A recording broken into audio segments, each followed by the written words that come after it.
Good afternoon dear students. मैं आपको chapter 6 पढ़ा रही थी, जिसकी रीडिंग भी हो गई है, अनुवाद भी हो चुके हैं। आज मैं आपको चैप्टर 6 के शब्दार्थ और एक्सरसाइजेस करवाऊंगी। ओके, तो सबसे पहले हम चैप्टर 6 के शब्दार्थ देखेंगे। चैप्टर 6 का नाम क्या है आपके? संस्कृत भाषा इकारांत शब्दः। इकारांत बोलते हैं जिसके अंत में छोटी ई की मात्रा लगी हुई हो। देखिए शब्दार्थ को। निधि मीन्स खजाना कहते हैं। संगणक मीन्स कंप्यूटर। जगति संसार में। वाङ्मयम साहित्य। खगोल विज्ञानम अंतरिक्ष विज्ञान। धृति कहते हैं धैर्य को। समाविष्टा मीन्स समाहित। पेज को टर्न कीजिए, 26 पेज ओपन कर लीजिए। ये मौखिका में, इसको बस आपको केवल सुनना है और उच्चारण करना है। इसको अपनी फेयर नोटबुक पर उतारना नहीं है। उच्चारणम कुरुत। प्राचीनतमा क्या है? प्राचीनतमा यानी बहुत पहले। समृद्धा मीन समृद्ध। शास्त्रीयः। संगणकस्य चिकित्सा शास्त्रम। सेकंड पॉइंट है पठत एवं लिखत। गीर्वाण वाणी, इसको क्या बोलेंगे? राखी मात्रा का उच्चारण हम पहले करेंगे वहाँ से। गीर्वाण वाणी। वैज्ञानिकी। काव्य सौंदर्यम। अर्थशास्त्रम। कुटुंबकम। समाविष्टः। आपको केवल इसका उच्चारण करना है कि प्रोनाउंस में कोई गलती ना हो। अब देखिए, जहाँ से एक्सरसाइजेस को हमें अपनी नोटबुक में नोट करना है, लिखितम लिखा है, यहीं से हमें अपनी फेयर नोटबुक पर एक्सरसाइजेस को नोट करना है। थर्ड वाला पॉइंट देखिए, एक पदेन उत्तरम लिखत। एक शब्द में उत्तर लिखिए। पहला क्वेश्चन है आपका, का भाषा अनेकाशाम भाषाणाम जननी अस्ति। कौन सी भाषा अनेकों भाषाओं की जननी है? कौन सी भाषा है? संस्कृत भाषा। इसका आंसर है संस्कृत भाषा। सेकंड क्वेश्चन है, सर्वप्रथमम कहा शून्यस्य प्रतिपादनम अकरोत्। सबसे पहले किसने शून्य का, इट मीन जीरो का प्रतिपादन किया था? किसने किया था? आर्यभट्टः। थर्ड क्वेश्चन इज, संस्कृत भाषायां कति लकाराः भवन्ति। संस्कृत भाषा में कितने लकार होते हैं? दशसु मीन्स 10। नेक्स्ट क्वेश्चन है, कस्य काव्य सौंदर्यम अनुपमम अस्ति। किसका काव्य सौंदर्य अनुपम है? तो किसका काव्य सौंदर्य अनुपम है? महाकवि कालिदास का। लास्ट क्वेश्चन है, कौटिल्यः किम शास्त्रम रचयति। कौटिल्य ने कौन सा शास्त्र की रचना की? कौटिल्य ने कौन से शास्त्र की रचना की थी? अर्थशास्त्रम। फोर्थ वाला पॉइंट देखिए, अधोलिखितानाम प्रश्नानाम उत्तराणि लिखित। ये तो हमने वन वर्ड में आंसर दिए थे, अब ये हमें पूरा डिटेल में लिखना है। अधोलिखितानाम प्रश्नानाम उत्तराणि लिखत। नीचे लिखे प्रश्नों के उत्तर लिखिए। पहला क्वेश्चन है आपका, संस्कृत भाषायाः कानि नामानि प्रसिद्धानि सन्ति। संस्कृत भाषा के कितने नाम प्रसिद्ध हैं? तो आपका उत्तर है, संस्कृत भाषायाः सुरभारती, देववाणी, देवीवाक्, गीर्वाणवाणी, देवभाषा, अमर भारती इत्यादीनि बहूनि नामानि प्रसिद्धानि सन्ति। अर्थात संस्कृत भाषा के सुरभारती, देववाणी, देवीवाक्, गीर्वाणवाणी, देवभाषा, अमर भारती इत्यादि बहुत सारे नाम प्रसिद्ध हैं। सेकंड क्वेश्चन है आपका, संस्कृते कानि शास्त्राणि विद्यन्ते। संस्कृत में कौन से शास्त्र विद्यमान हैं या कौन से शास्त्र हैं? कितने शास्त्र हैं संस्कृत में? संस्कृते वास्तुशास्त्रम, रसायन शास्त्रम, खगोल विज्ञानम, ज्योतिष शास्त्रम इत्यादीनि अनेकानि शास्त्राणि विद्यन्ते। संस्कृत में वास्तुशास्त्र, रसायन शास्त्र, खगोल विज्ञान, ज्योतिष शास्त्र इत्यादि अनेकों शास्त्र विद्यमान हैं।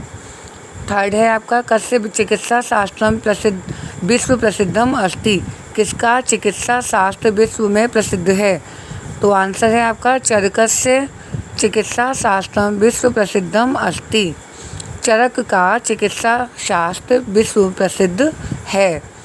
लास्ट क्वेश्चन है संस्कृतस्य वाङ्मयं कई समृद्धम अस्ति। संस्कृत वाङ्मय में क्या क्या समृद्ध है? आंसर है संस्कृतस्य वाङ्मयं वेदैः पुराणैः नीतिशास्त्रैः चिकित्सा शास्त्र आदि भी च समृद्धम अस्ति। संस्कृत शास्त्र जो है, संस्कृत का जो इतिहास शास्त्र, संस्कृत का जो वाङ्मय है वो वेदों, पुराणों, नीति शास्त्रों, चिकित्सा शास्त्र आदि से समृद्ध है। फिर से बोल रही हूँ मैं, संस्कृत का वाङ्मय वेद या वेदों, पुराणों, नीति शास्त्र और चिकित्सा शास्त्र आदि से समृद्ध है। फिफ्थ वाला पॉइंट देखिए, इकारांत स्त्रीलिंग शब्द रूपम आधृत्य रिक्त स्थानानि पूरयत। इकारांत स्त्रीलिंग शब्द जो रूप हैं उनसे हमें रिक्त स्थान की पूर्ति करनी है। इकारांत जिसके अंत में छोटी की मात्रा हो, जैसे गति, निधि, नीति, धृति, मति, सूक्ति, ये आपका लिखा हुआ है और नीचे मति के रूप भी लिखे हुए हैं। तो मति के रूप के अनुसार ही ये रूप चलेंगे आपके। जैसे गति का प्रथमा विभक्ति में देखिए गति, गति, गतयः।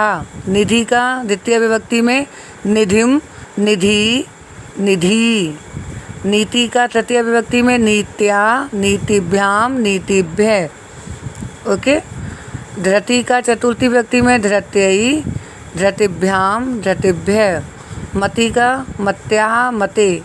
मत्या या मते दोनों में से एक का हम प्रयोग कर सकते हैं। मति का मत्याः, मते, मतिभ्याम, मतिभ्यां।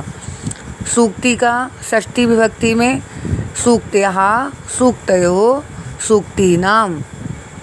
6 वाला पॉइंट देखो बेटा, पाठात् चित्वा विशेषण पदानि लिखत। पाठ से चुनकर विशेषण शब्द लिखिए। तो डैश भाषा, तो कौन सी भाषा? संस्कृत भाषा। ये संस्कृत हमारा क्या है? विशेषण, विशेषण पद है। डैश लकारेषु, कितने लकार होते हैं? दशसु लकारेषु। डैश पुरुषा, कितने पुरुष होते हैं? 3, प्रथम पुरुष, मध्यम पुरुष और उत्तम पुरुष, तो त्रयः पुरुषः। डैश शास्त्रई, कौन सा शास्त्र? नीति शास्त्र ही। डैश कालिदासा, महाकवि कालिदासः। डैश जनानाम, तो क्या आएगा? सामान्य जनानाम। 7th वाला पॉइंट है आपका संधि विच्छेदम कुरुत। संधि विच्छेद कीजिए। जैसे सत्यमेव का है सत्यम प्लस एव, वसुदेव का है वसुधा प्लस एव, अवश्यमेव का अवश्यम प्लस एव, महापुरुषः का महा प्लस पुरुषः। पेज को टर्न कीजिए। 8th वाला पॉइंट देखिए, मैचिंग वाला। परस्परम मेलनम कुरुत, परस्पर मिलान कीजिए। महाकवि कालिदास ने क्या लिखा था? रघुवंशम महाकाव्यम। आर्यभट्टा ने क्या लिखा था? आर्यभट्टा ने गणित शास्त्रम। चरकः ने चिकित्सा शास्त्रम। कौटिल्य ने अर्थशास्त्रम। बाणभट्ट ने क्या लिखा था? बाणभट्ट ने कादम्बरी। ओके बेटा। 9th वाला पॉइंट देखिए, रेखांकित पदानि आधृत्य प्रश्न निर्माणम कुरुत। रेखांकित शब्दों के आधार पर प्रश्न निर्माण कीजिए। पहला क्वेश्चन है आपका संस्कृत, पहला उत्तर है, इसका क्वेश्चन बनाना है आपको। संस्कृत भाषायाः देववाणी कथ्यते। संस्कृत भाषा को देववाणी कहते हैं, तो इसका प्रश्न कैसे बनेगा? संस्कृत भाषाया का कथ्यते, संस्कृत भाषा को क्या कहते हैं। सेकंड वाला देखिए उत्तर, संस्कृते त्रयः पुरुषाः सन्ति। संस्कृत में 3 पुरुष होते हैं, 3 पुरुष हैं, तो हम इसका प्रश्न बनाएंगे संस्कृते कति पुरुषाः सन्ति। संस्कृत में कितने पुरुष होते हैं? यस हैं। थर्ड वाला, संस्कृत भाषा संगणकस्य सर्वोत्तम भाषा मन्यते। संस्कृत भाषा कंप्यूटर की सर्वोत्तम भाषा मानी जाती है, तो इसका प्रश्न बनेगा का संगणकस्य सर्वोत्तम भाषा मन्यते। कौन सी कंप्यूटर की सर्वोत्तम भाषा मानी जाती है। लास्ट वाला, संस्कृत भाषायां वाङ्मयम् अति समृद्धम अस्ति।